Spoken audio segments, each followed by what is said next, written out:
أعوذ بالله من الشيطان الرجيم بسم الله الرحمن الرحيم الحمد لله رب العالمين والصلاة والسلام على سيدنا ونبينا أبي القاسم المصطفى محمد وعلى آل بيته الطيبين الطاهرين. Assalamu alaikum wa rahmatullah everybody, and welcome back after a little short break we had to Mizan Live. We ended with alhamdulillah, we were able to end the first two parts of the book that we are covering in these our sessions, the book of Doctrines of Shia Islam of Ayatollah Subhani. And we finished Tawheed, we finished Nubuwah Khasa, Nubuwah Amma, which is prophethood, general prophethood, specific prophethood of our Prophet. And we made our way all the way up to the beginning of the chapter on Imamah and Khilafah, which is going to be article 83 onwards, inshaAllah ta'ala. And as I said before we ended about a month ago, I said that, as Muharram begins and as we enter Muharram, well, right now it's the first of Safar actually, today I think was the first of Safar, or the second of Safar. So as we restart this whole thing, these sessions that we're having, we will be starting with Imamah as well. So it's an interesting coincidence. Imamah, of course, as you all know, is something that is a topic that is where the splits will take place.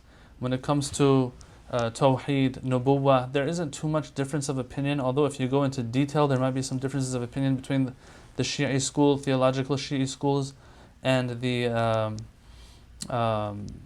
Sunni Shia theological schools. You'll have some differences there as well, but that's when you go into really deep details. When it comes to this Imamah, and same thing with prophethood. When it comes to Imamah and Khilafah though, of course, that is where most of the ikhtilaf is. So ikhtilaf in Khilafah, regarding Khilafah. That's where it all happens usually, and there's lots of discussions there, and unfortunately it has been the means of division and sometimes unnecessary tension as well. So we want to talk about that, inshallah. Try to keep things as respectful as possible. To discuss these matters doesn't mean that you have to necessarily disparage everyone else who is against what you believe in and so on. And that's what we try to practice as we teach these articles regarding Imamah and Khilafah. But at the end of the day, these things are discussed because they have to do with our beliefs, and each school of thought will have their reasons to believe in what they believe in. So having said that and a little introduction there, let's begin. Ayatollah Subhani, in his book, he starts with a little introduction and then he gets into the articles related to this chapter. He says about three things in the introduction to this whole chapter. He says, number one, when the Holy Prophet passed away after 23 years, it's not like everything that he was responsible for and all the responsibilities that he had, they all of a sudden ended.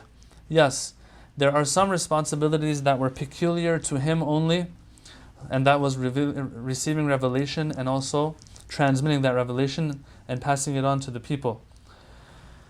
But after revelation stopped and there was no need for revelation anymore, it doesn't mean that the need for other things also ends as well. No, he had other responsibilities too. As a result of that, you have to have somebody to continue this legacy of the Holy Prophet and to make sure to preserve the deen and religion in face of all the hardships and all the challenges that might come its way. And this is something Ayatollah Subhani, he says, it's something that everyone believes in. Shi'i and Sunni, everybody believes that the Prophet, after he passes away, there are going to still be some responsibilities. Somebody, right, has to step up and take the burden and try to take Islam towards its final destination of ultimate felicity for mankind. So to preserve it. And so this is something everyone agrees on, he says, but of course this is where also there will be some disagreement regarding some details here. Number one, for example, what are the characteristics of a person who is going to succeed the Prophet? Number one. And number two, how is this person identified and how is this person chosen? So these are two matters that usually there's a major difference of opinion on. So having said that introduction, we move on into the actual discussion, which is article number 83 of the book of Ayatollah Subhani. He starts talking about what Shia means in lexicon, and he says, as you all know, Shia means follower.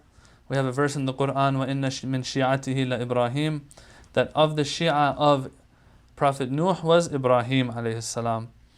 Now some people use this verse to prove that Shiism is the right way to go. Why? Because there's a word in the Quran that says Shia. No. This just shows that this term has some roots, has a meaning, and it has also been used in the Quran. But does that necessarily mean that this, just because a word comes in the Quran, now it proves any concepts that might have that same term to describe them? No. Alright. So he says that, and this is what we're about to talk about is something that, I feel that there's a lot of mistakes we have regarding this. And that is, when did this term actually come into the picture? When was it part of Islam? This term of Shia, followers of Ali. Of course, the Shia will believe for sure it was after the Holy Prophet, right after the Holy Prophet might have passed away, because they believe that they have to follow Ali ibn Abi Talib as the successor of the Holy Prophet. Now, some Shia will take it a step further as well, and they will have reason for this, and they'll say no, like Ayatollah Subhani and others, and we can say this is mainstream Shiism, that no, Shiism was there from the Prophet's time even, and this is something that the Prophet had promoted amongst the people, amongst the Muslims during his lifetime even. So that's one point he makes. Another point he makes is that there were people that had surrounded Imam Ali alayhi salam during the time of the Prophet as well, who had been identified and labeled as the Shia of Ali.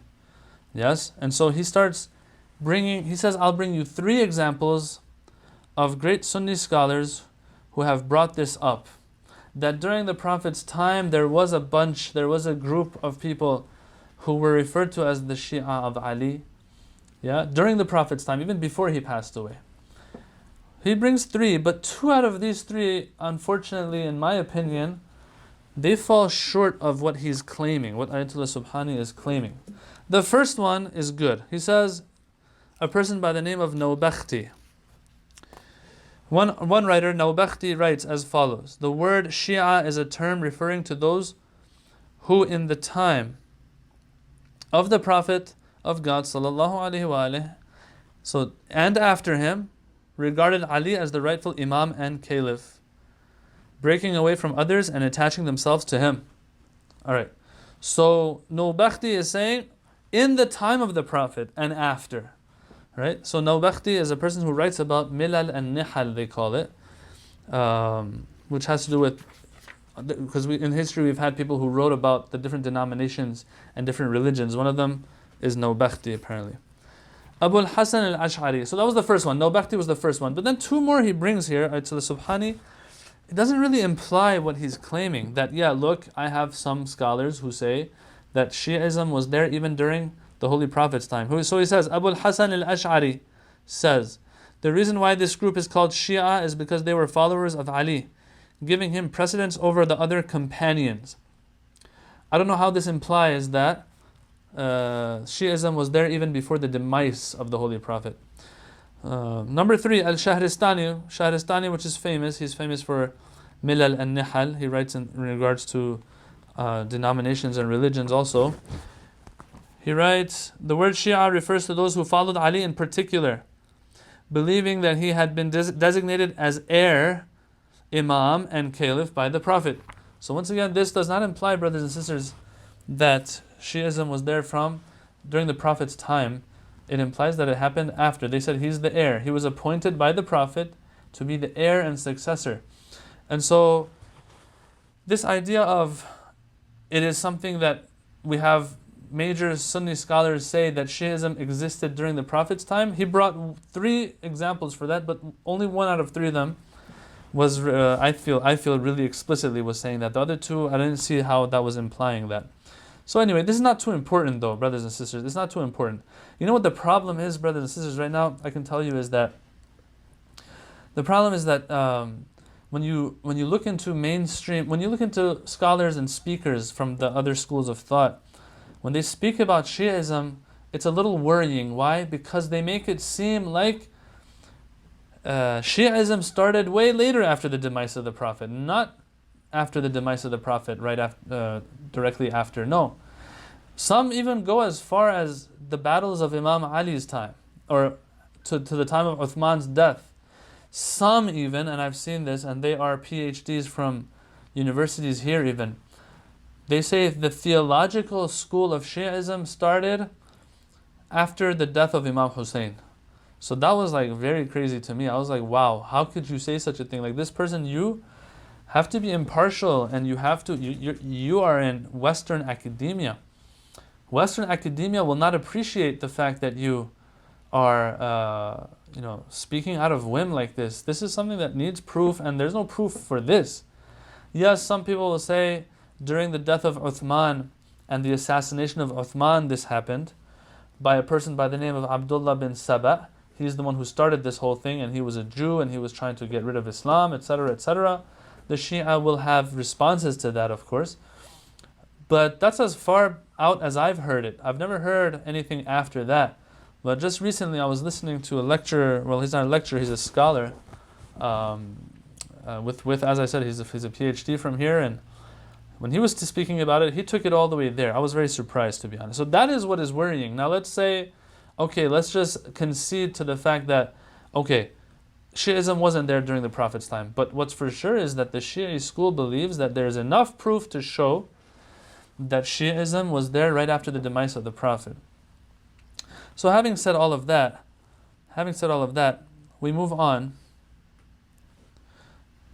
He says, some people will tell you that Shiism was the result of, Saqifa, or the killing of Uthman, and all of that, as I just alluded to. And then he says three things here. To refute this. Number one, he says that no. It was there in the beginning, either after the Prophet's demise or even during the Prophet's time. Why? Number one, he brings three reasons. Number one, he says that a group of the ashab and companions of the Holy Prophet, the big ones, some of them, the Prophet called them Shia. Of course, he doesn't bring references for this. Okay, unfortunately, he should, but as I've said again and again, this is just a concise book of our beliefs, and some articles that have to do with what we believe in. That's about it. It's not a book that is, to be seen as a very academic work in the sense of citations and references. He'll bring lots of references, but sometimes he doesn't. So he says, look, for these three reasons, I'm going to tell you that no, even during the Prophet's time, the Shiism existed. Why? Because the Prophet had named some of his own companions that were great companions as Shia. Like who?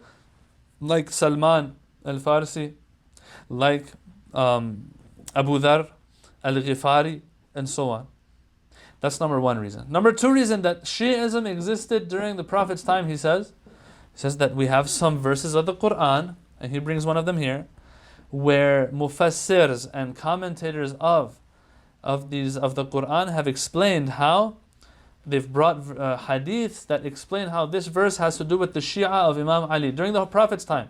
The Quran was revealed during the Prophet's time, yes? So the Prophet has interpreted these verses and identified the instances of these verses as the Shia of Ali. So what is that verse? إِنَّ الَّذِينَ آمَنُوا وَعَمِلُوا الصَّالِحَاتِ أُولَٰئِكَ هُمْ خَيْرُ الْبَرِيَّةِ Surah Bayyinah. That those who believe and do righteous deeds, those are the best of creation and the best of people. The hadith says that what is meant by this is who? Is Ali and his Shia. The hadith says. And so he says that this can be found in the famous book of Ad-Durr al-Manthur, which is the tafsir book of As-Suyuti, which of course is of the Sunni school of thought.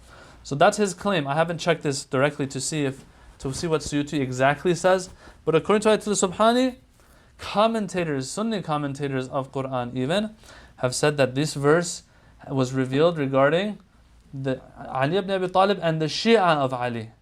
That the Prophet said this has to do with them. Okay, clearly, if the Prophet has said this, that means that there was a Shiism back then. This is what Ayatollah Subhani is saying. There was a Shiism during the Prophet's time. That's his claim. Okay. That was the second reason. Third reason. He says that in the history books, we find that even right after the demise of the Holy Prophet, we will find names of companions, and not even just companions, but tabi'een as well. Followers, those who came after the Sahaba, who never saw the Prophet but saw the Sahaba. Yes, we don't have this categorization too much in Shiism. This is something that is more prominent in the Sunni school of thought. Our brothers and sisters in the Sunni school will categorize. They will say that we have Sahaba, the companions of the Prophet, those who saw him when they were Muslim, while they were Muslim, so they will be categorized as Sahaba of the Holy Prophet. Although there is some difference of opinion there as well as exactly who a Sahabi is, how much time he spent with the Prophet. But anyway, the bare minimum is that they've seen the Prophet in a time where they were Muslim. Number one. And then they will also have a category by the name of tabi'een, those who didn't see the Prophet but saw the companions and the Sahaba of the Prophet. We might use this categorization sometimes, but it's not something that comes out of our hadiths necessarily. But there's nothing wrong with it either in that sense. So anyway, he says that in history books we will find names of these Sahaba and Tabi'een who believed in the Khilafah and the immediate successorship of Imam Ali alayhi salam after the Holy Prophet. And he says, I can't mention their names here. Okay? So these are three reasons that, look, Shiism was there from the start, and that it's not something that came about later as a result of the assassination of the third Khalifa, or I don't know, after some things that happened in Saqifa and stuff like that. He says, no, it was there right after the Holy Prophet passed away, maybe even before that as well. Alright, so having said that, that's Article 83. He moves on to Article 84. In Article 84, we're talking about, now, we're getting a little more serious. Up to now, brothers and sisters, in my opinion, it was all warm-up. We were just warming up, nothing too special there. But now, a few points are made that I think are of the utmost importance, especially for us Shi'is and Sunnis living today in this world and trying to coexist and get along and be united when it comes to the Quran and the Kaaba and the Lord and the Prophet that we all share. For us, I think it should come down to this. We want to talk about what the reasoning for the Shia and their belief is. There's two ways to approach this. Number one is that you make it all about the texts. What did the texts say? Who did the Prophet appoint, etc., and all that stuff. Eid al-Ghadir, for example, or the event of Ghadir. Some will call it an Eid, some will not call it an Eid. What did the Prophet say there? All the other things during those last months or weeks of the Holy Prophet's life where the Prophet said certain things about certain people, we'll want to talk about that. They'll want to discuss that. Some will say we're not convinced that the Prophet, what he said means that he has an immediate successor like Ali. Others might believe otherwise, and so on and so forth. So sometimes you can approach it like this. Go to the text, see what you find in the text. Sometimes though, sometimes no. What you do is, you don't keep it to the text. You want to move back a step first and say, let's assume there's no text to begin with. Think about it, brothers and sisters. Let's just say no text whatsoever other than the Quran had reached us. What other means can we use to reach a conclusion that, hey, the Prophet has to have appointed somebody after him? Then we can go argue over who it was. But as you all know, brothers and sisters, I have to say this. Mainstream Shia says the Prophet appointed somebody. Mainstream, if I'm not mistaken, inshallah I'm not mistaken, but so far out of all the things we've read and heard and listened to, it seems that mainstream Sunnism will hold that the Prophet did not appoint anyone after him. And he left it to the Ahlul Khibra, or the Ahlul Halli wal Aqd, those experts that were of his companions, for them to figure out who is to succeed him. Okay? That's what it seems mainstream Sunni Islam will hold today. Yes, we will also have some who will go a step further in the Sunni school and will say that no. Not only did the Prophet not appoint somebody, but the Prophet appointed Abu Bakr as his first Khalifa, and they'll bring textual proof for that. But as I said, this doesn't seem to be too mainstream. That itself has a different discussion. Right now, what we have is the Shia mainstream versus Sunni mainstream. What is each saying? One is saying that the Prophet appointed, and he appointed Ali ibn Abi Talib after him. The other side will say, no. The Prophet didn't even appoint anybody and left it to those who are experts after him, Ahlul Halli wal Aqd, for them to figure out who is to lead the Muslims after the Holy Prophet and to preserve this faith after the Holy Prophet. Of course, we believe Imamah doesn't just mean preservation of the deen, it's more than that. But anyway, alright, so because of this, these two sides and what they're saying, Ayatollah Subhani starts his discussion like this. If one side says there was an appointment, another side says no, there was no appointment by the Holy Prophet, he left it to the masses, he left it to the people. Ayatollah Subhani wants to discuss that, look, let's just assume there's no texts at all for us to work with, and that the Prophet, is it possible to even say that the Prophet would leave this world without appointing anyone as his successor? That's the question he wants to address. Does it even make sense? What we know, the Prophet that we know, does it even make sense for him to leave this world and not appoint somebody to take his place after him? Okay. For that, I want to read a little bit. This is on page 99, article 84. It says, it seems clear that an intellectual evaluation would proceed along the following lines. Okay, so he wants to make it an intellectual discourse here. He wants to say, hey, forget all the texts, forget the hadith, forget what man kuntu mawlah means in hadith of Ghadir, forget about hadith al-manzila, anta minni bimanzilati Haruna min Musa. Put all of these things aside. Let's just see what the intellect says. One side says he must have appointed somebody. Another side says no, he didn't appoint. He left it to others to figure it out. He wants to see if this even makes sense rationally and intellectually. So that's where he's taking the argument. Inshallah, it's clear. He says it seems clear that an intellectual evaluation would proceed along the following lines. He says, if a great reformer struggled earnestly for many long years and arrived at a plan that would benefit human society, meaning Islam, it is natural that in order that his plan continue to be implemented after his death so as to bear fruit in the long term, he would seek some effective way of perpetuating the system he had established.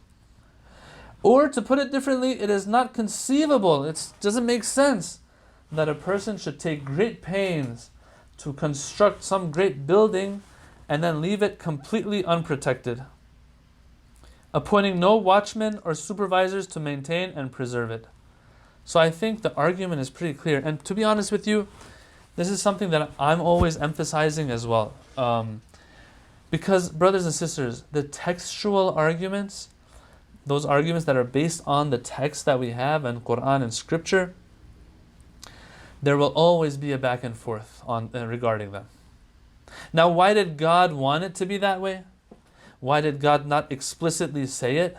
That's a different story. Maybe Ayatollah Subhani will get to it later. If something such as Khilafah and Imamah is so important, why did the Quran not mention it? Why did not the Quran mention Imam Ali's name specifically? That all of that is a discussion, very important, that is still a contemporary topic discussed, although it's been there for hundreds of years. But still till today, people don't know the answers to those things because they don't read up on the answers that have been given. Right? Putting all of that aside, right? We're not going to get anywhere with those because it's going to be back and forth. It seems the starting point for this topic, for this discussion, is to go to the mind itself and just be like, okay, wait a minute. Let us think about this a little bit. The Prophet, all the painstaking efforts, all the hardship, and he is aware of all the sensitivities, all of the tribalism, all of the issues that still the Muslim Ummah suffers from. He knows it. He knows that the Aus and the Khazraj still have a rivalry amongst themselves. How many times during the Prophet's time did it happen that if the Prophet had not intervened, people would have gone back to their Jahiliyyah days and blood would have been shed again over nothing really? Why? Because the roots of and traces of the animosities were still there. You've got all these issues, brothers and sisters, amongst the Muslims themselves. Now we'll get to the outside threats as well later. The external forces that wanted to wipe out Islam, we'll get to that as well. For now, we're talking internally. The Prophet knows after all this time, and the Quran would always talk about it. The Quran would scold that, look at you still struggling to do the right thing amongst yourselves, to the Muslims, to the Muslim Ummah. In the Medainan surahs, you'll find these things. Nifaq and hypocrisy. People who now want to eliminate Islam, but in a discreet way, because the power is in the hands of the Prophet. All of these different things, yes, the Prophet is aware of. And he knows the only reason why things are not just crumbling down is because of his presence, because of his existence. And then he's going to leave this world without appointing anybody, so that at least people don't fight over who the next person was to be. It just doesn't make sense. The Prophet that we know, the Prophet that would appoint somebody to take his place when he would leave Medina for battles, or if he would leave Medina for whatever business he had, for him not to appoint somebody after he's leaving this world. It just doesn't make sense, brothers and sisters. I think that's where the argument should start. Not, oh, let's go see what Hadith of Ghadir says, because everyone will have an answer to that. And it will go back and forth until the Day of Judgment. Not Hadith of Manzala, or other hadiths that we will get to, of course. We will get to verses of the Quran and hadiths that the Shia will also reference to support their ideology. We'll get to that as well. But before that, I think to solidify this understanding, this ideology, one has no choice but to go back, sit down, put everything aside, put the Quran, put the hadiths aside, and think to themselves a little bit first before getting into those texts. That, hey, what kind of prophet did we have? What kind of people did he have? Yes? And what kind of problems could arise after the prophet would pass away? And then once you think about all these things, you think to yourself, does it make sense for such a prophet who has such people, who knows that such problems can arise, to leave this dunya without caring about what happens after, without appointing somebody to take care of it after? Someone might say, well, he left it for the experts to figure out after him. Well, wouldn't it have been better at least for him to say something? And that's why I really respect the ones who, they're a minority, they're a very small minority, but you will find some scholars who are not Shia today who will say that yes, the Prophet did say Ali's name as his successor, but others felt that, this is just his suggestion. And they felt that, if the Prophet passes away, if they identify somebody else as a better choice, then he can be the one. Okay? At least some people will go this far. But really, brothers and sisters, it doesn't seem to make sense, at least for me. Very humbly I say this. Once again, me with my limited understanding, it doesn't make sense to me that a prophet like of this caliber of intellect, who's been blessed by Allah with ismah, to not be able to understand that he has to put somebody after him. Especially, add to everything that I said so far, especially the fact that we're not talking about a building here, as Ayatollah Subhani just gave an example for. That was just an example. I'm not saying that I disagree with that example. But a building, it's not like a building that you build. Okay, you know that when you pass away, you don't have any responsibility towards that building. Others are going to come take it over, do whatever. Okay, it has to do with this worldly life. We're talking about Islam here. and the survival and protection of Islam in its true form, not an Islam that might be changed later as a result of the wrong people leading it. Yes?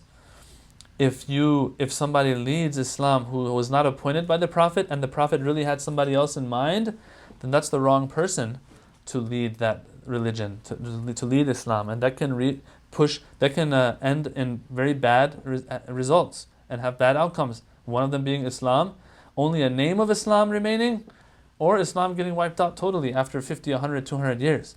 So this is not your normal everyday thing that you're like, okay, even if I die, they'll figure it out, whatever. No. We're talking about Islam. We're talking about the final religion. Talking about that which is to secure everybody's hereafter and akhirah. That's what we're talking about. So, the people that the Prophet was dealing with, the Prophet himself, the problems that he could have guessed will arise later after him, and this is Islam we're talking about. All of these things come together, and one thinks like intellectually, hey, it doesn't make sense for him not to appoint anyone.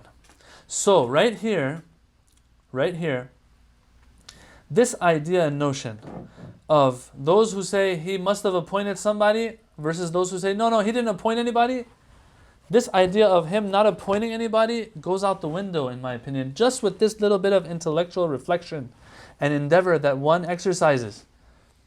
They'll come to the conclusion that, okay, I can't follow the ones who say, and I don't agree with the ones who say the Prophet would leave this world without appointing anybody. But yeah, then we'll have to see, well, if he did appoint somebody, who was it? Some will say it was Abu Bakr, some will say Ali ibn Abi Talib. We'll have to see what their reasons are. But as I said before, mainstream non-Shia Islam, from what I understand so far, is that the Prophet left this dunya without appointing, and he left it to those who were to come after him, to decide, who were living after him.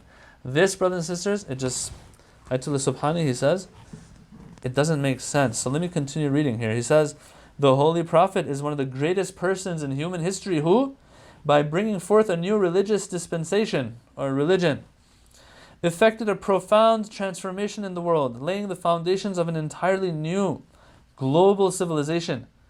Evidently, this exalted individual, through whom an eternally valid religion was established, and who provided leadership to his own society, must have made it clear how this religion was to be preserved, how it was to be protected against the dangers and misfortunes that might confront it.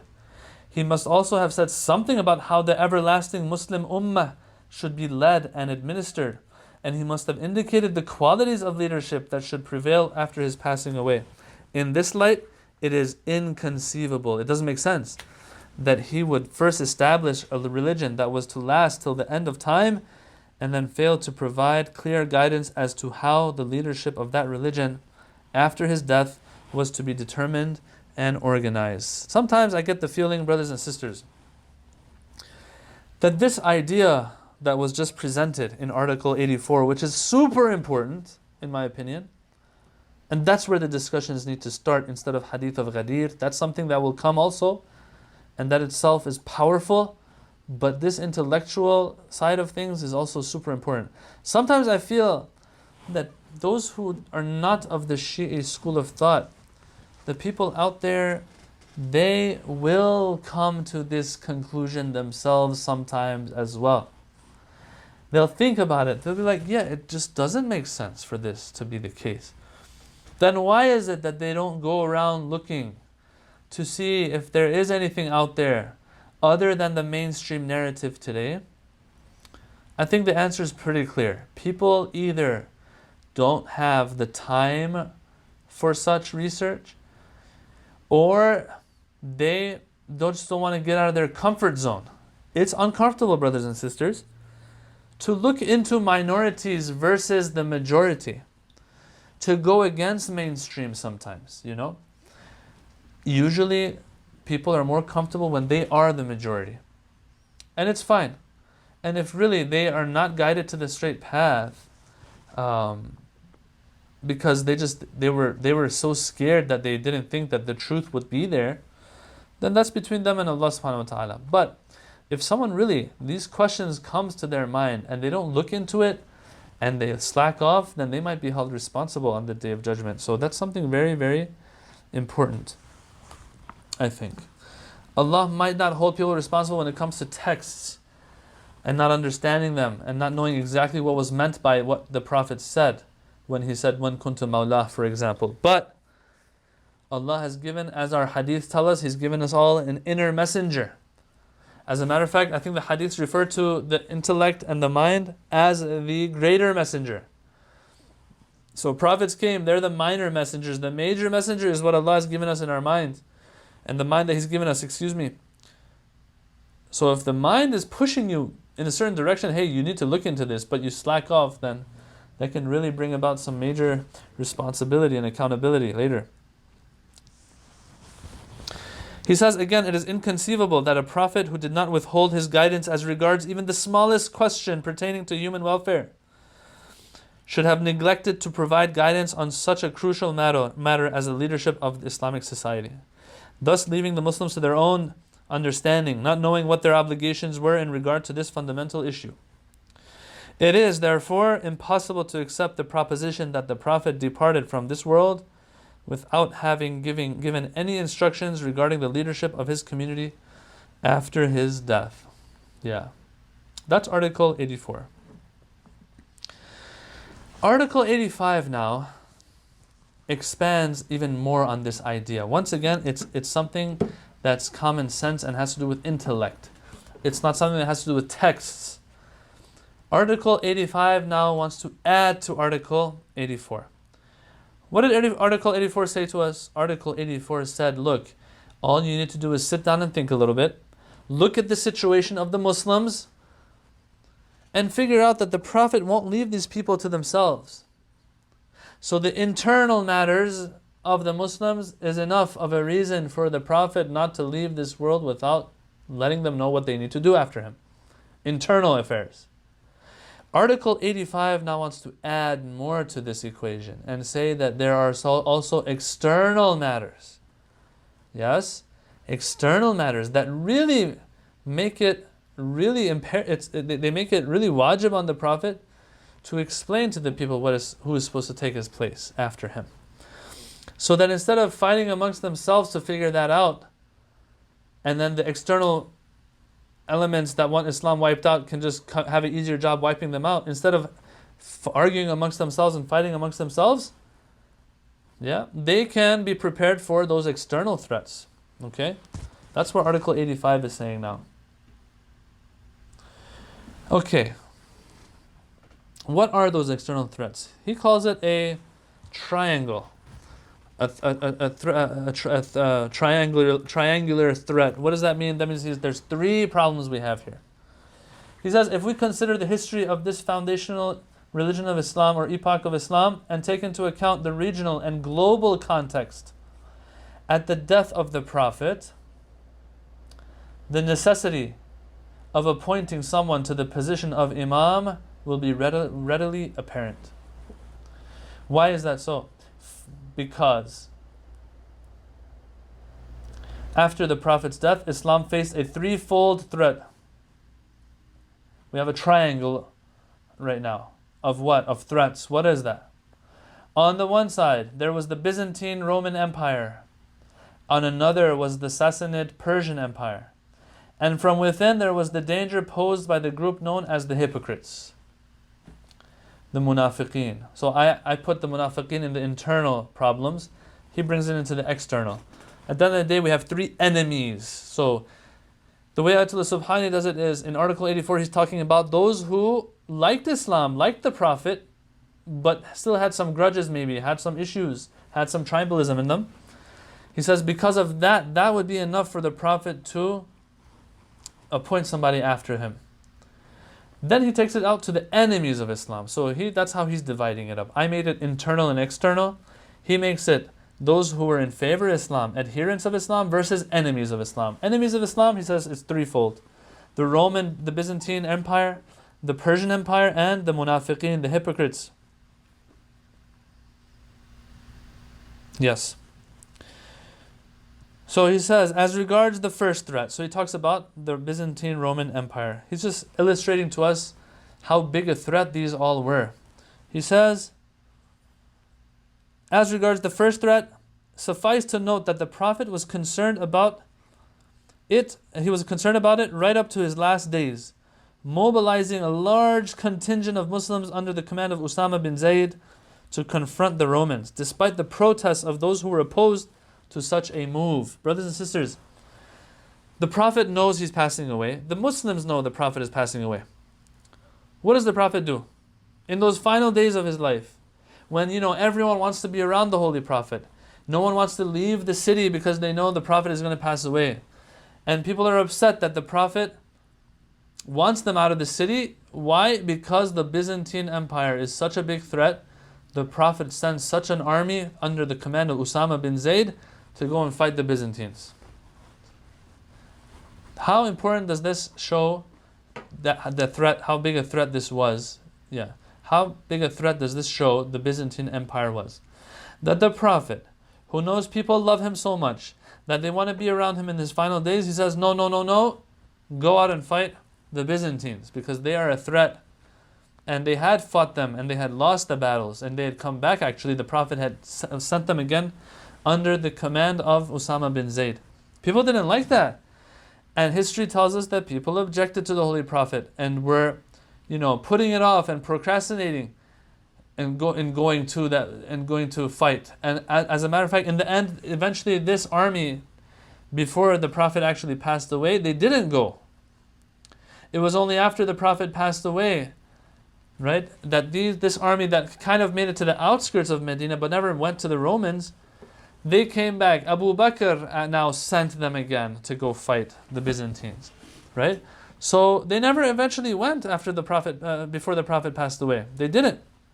But the point that we're trying to make here is, Ayatollah Subhani is trying to make here is that, listen, one of those major threats, and was such a major threat that the Prophet didn't pass away until he sent an army out to fight them, was the Roman Empire. That's a big threat.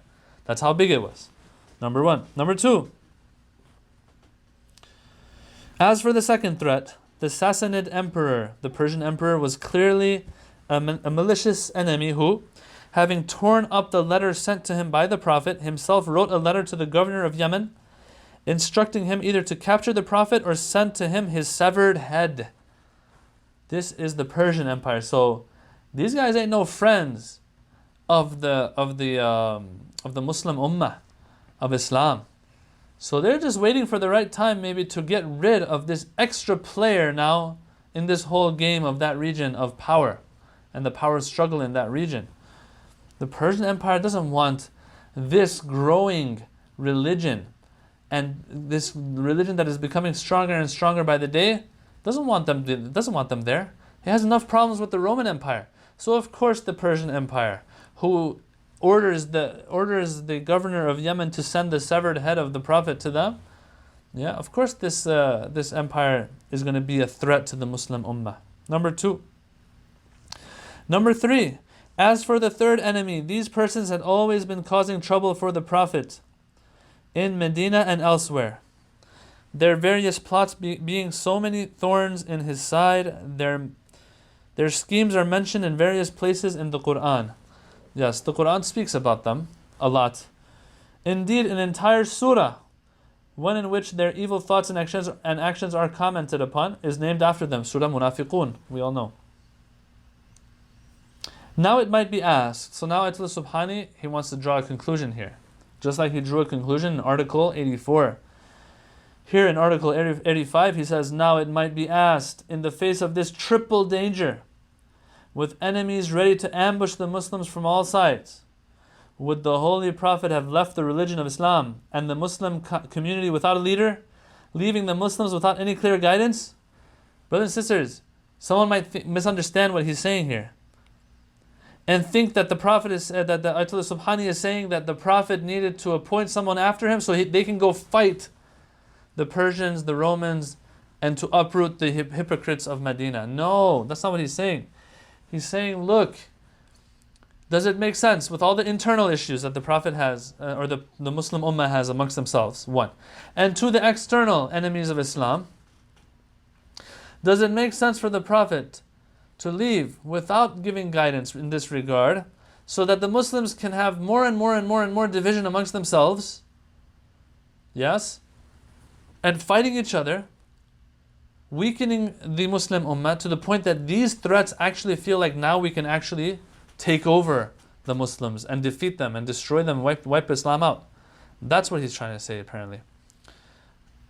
This should also be considered, he says. There is no doubt that the Prophet understood that the life of the Arabs was dominated by tribal loyalty, with members of a tribe seeing their own lives as bound up with that of their chief. Thus, leaving the task of appointing a leader to such tribesmen could only lead to factional disputes and inter-tribal rivalry, allowing the enemies of Islam to take advantage of the divisions opened up in the ranks of the Muslims. It is on this basis, precisely, that Ibn Sina writes. So he quotes Ibn Sina, which mainstream Shiism does not see him as Shia. That Ibn Sina writes, the appointment of a successor by means of explicit designation, nas, by the Prophet is closer to the truth. That's what he quotes Ibn Sina saying. For by such designation, every kind of dispute and opposition is uprooted. So he says it makes sense. Now, does he believe that the Prophet did do that though? No, maybe not.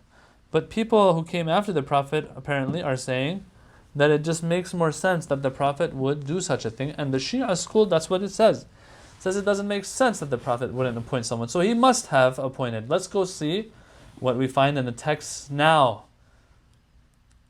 Okay? It's different, brothers and sisters, to approach the text. This is important as well. I really need you to understand this point and pay attention to it. There's a big difference, brothers and sisters, big difference between a person coming to the conclusion first, intellectually, that the Prophet needs to appoint somebody after him, versus not coming to this conclusion and then approaching the text. Why do I say that? Because when you come to the conclusion that, yes, the Prophet has to have appointed someone, and then you come and look at the text actually, and what you find is that, okay, there's a lot of different things out there that have been said by the Prophet that can be interpreted in a certain way, or can be interpreted in the way that it shows that the Prophet actually appointed somebody, named him. A person who approaches these texts that might be interpreted in different ways, that can be interpreted in both ways actually, one being he appointed someone, one being no, he was just praising someone. Yeah? A person who approaches these texts with such a mentality that he should have appointed might interpret these texts differently than a person who comes to the text and says, you know what? It doesn't make sense. The Prophet doesn't have to. It makes sense. The Prophet doesn't have to appoint someone after him. And then looks at texts and then sees that these texts can be interpreted in different ways. There's a big difference between these two. One person who approaches them, who has that mentality that the Prophet has to appoint someone after him, will find clues here and there and will add these clues up and will say, okay, this is the person that he appointed. Because it doesn't make sense for him to just keep his mouth shut and not say anything. And the closest thing that I can find that mentions the names of people is the one that says, Man kuntu mawla, the one that says, Anta minni bimanzilati Haruna min Musa, and the one that says, Anta khalifati min ba'di, and so on and so forth. These types of hadiths. The person who has that ideology, that understanding, that look, the Prophet should have said something. When he comes across such text, he's like, okay, this must be it right here. Versus a person who says, no, the Prophet can leave this world and not appoint anybody after him, and it's perfectly fine. When he sees texts that can be interpreted in different ways, he'll just say, okay, yeah, these are not very explicit. There are different schools of thought are arguing over these texts. So you know what? It doesn't. These texts are not saying anything about about someone being appointed after the Prophet. Why? Why? Because he didn't have to. He didn't have to begin with. When we go to a set of verses or a set of hadiths with an understanding before them of something being necessary or not, brothers and sisters, it really helps us in understanding those texts and interpreting them. I'll give you an example. Sometimes you can be convinced before even looking at the Quran that if there is a God out there, and I'm going to end with this point by the way. If there is a God out there, He cannot be material. He can't be physical. Okay? Sometimes you have this understanding. And then you see a verse in the Quran that says, Yadullahi fawqa aydihim. God's hand is above their hands. This will help you in interpreting that verse. Understanding that verse in a certain way. Why? Which means, God's hand is over their hands. Why? Because you know God can't be physical. So if the Quran says hand, it must be metaphorical here. Because if it's a real hand, real hands are physical, brothers and sisters. Right? This helps. Versus a person who doesn't really think and doesn't have a philosophical understanding of things. And then all of a sudden will approach the verse of the Quran that says, Yadullah fawqa aydihim. God's hand is over their hands. And he'll say, okay, then God must have a hand. But you tell them, but that means that He has a physical hand if you say He has a hand. He'll be like, I don't know what kind of a hand it is, but it must be hand. Do you see how an intellectual understanding of God will shape and influence our interpretation of a verse of the Quran? Same thing with hadiths, brothers and sisters. If we have an understanding that the Prophet has to have appointed somebody after him, and then we find 1, 2, 3, 4, 5, 6 hadiths that will mention something about Ali ibn Abi Talib that he has not said about anybody else, then we'll say that, okay, then that's probably what it was. Versus a person who says, no, the Prophet doesn't have to appoint anybody, and then he sees some hadiths that can be interpreted in different ways, he'll say, okay, whatever, this doesn't prove anything to begin with.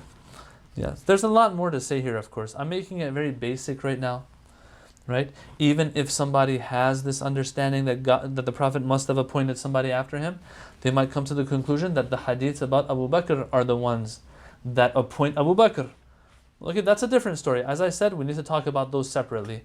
Today, the argument was more, and the discussion was more regarding those, or we can say the mainstream understanding that either the Prophet appointed someone, which is the Shia school, versus our understanding of mainstream Sunnism. Once again, I don't want to speak on their behalf, and I might be mistaken. I'm basing this on what we always hear and see and read about of the mainstream Sunni view, that no, the Prophet didn't appoint someone and he left it to Ahl al-Halli wal-Aqd to do that.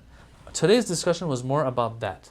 Appointment versus lack of appointment. Not he appointed, but the ones who say Abu Bakr was the one appointed versus the ones who say Ali ibn Abi Talib was appointed. That itself is a different discussion. I might have repeated that a lot of times, many times. I'm sorry if I kept repeating it. I just want to make sure that this is really sunk in and absorbed by the brothers and sisters listening. Okay, I'm going to end now. But before I end, I just want to say that these lectures, I know that we put them online. We have a live stream of them as well for those who want to tune in while it's live streaming and ask their questions if they want to. Today was a little quiet, no questions were asked, but it's the beginning of the discussion. I do encourage you to ask your questions if you have any in the future. So I know that these are live streamed and these are uploaded and so on. But at the same time, I do want to let everyone know that the audio of all of these are also uploaded to the different platforms for podcasts. So Google Podcasts, Apple, Spotify, these things, we put them there because usually the best time to listen to these lectures is on the way to work and back, maybe when you're stuck in traffic, etc. Time is limited these days for people and they don't have a chance to actually tune in or watch video, and I totally understand that as well. So people ask this sometimes, not being aware that the brothers and sisters involved in this initiative of Mizan Institute, they are doing the work so that things are facilitated for those who want to follow in any way that is more convenient for them, inshallah. I thank you very much for tuning in. And we're going to continue this discussion from Article 86 from next week, inshallah. Wassalamu alaikum wa rahmatullahi wa barakatuh.